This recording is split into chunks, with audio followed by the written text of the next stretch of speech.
بچه ایستو بچه اوی ترکوی منه جوابگریش در کردنی من اخته بچه جوابگریش در کردنی من ترکوی من اخته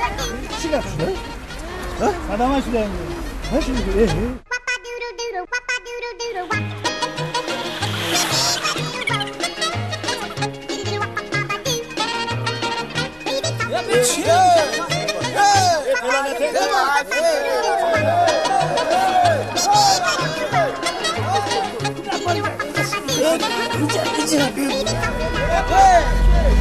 سرجفار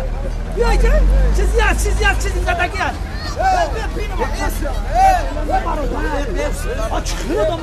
چی زده خونه چی انا میخوای جوانو ماشین میخرتون حجتی رانندگی نداره تو انا بس هدف ناخوش میشد انا با مرگ میشد فاجعه میشد انا با گریه نولر بیلتون دیگه رایتون جواب باتون داد نگه این ماشین هیچ آمدگی این هیچ برآمدگی این بدبخت زدگی ده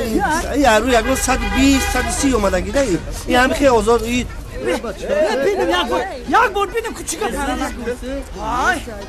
خیلی آدمی بکر عاقبت کنم این بدمستی یا تسرکی نمی خیلی فاجعه باید میاره کن یک گویله دیگه من فاجعه یک گویله دیگه بدبختی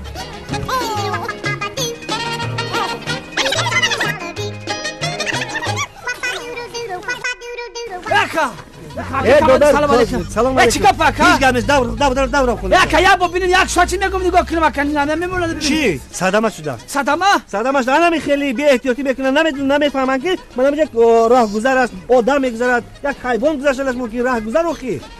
یک اکامایمو اکامای دنیا بو ببینم اکامای حالا میودم زدگی دیگه کار نداری چی کار دارم با اکامای ببینیم اکامای تو همه اکا گفتن نگیریم نه خودت برای نه اکامای ویژونی همیشه اکامای نام اکه چی ایلو اکه چی کارم موشن بیزنس های اینا بگوش از اومدین میدو درشم اکامای اکا یا مور اکامای چهره شب شوخی نکن رو اکامای چی میشه شوخی بکنم اکا یا موری که بینم اکا مالا گیره نکن به اکامای بینم راکشو پیش اکه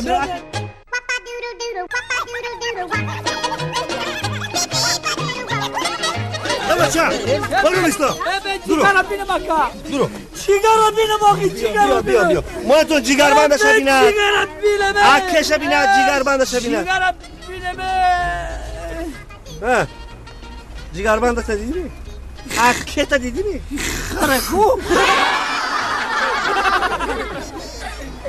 حالا میخیل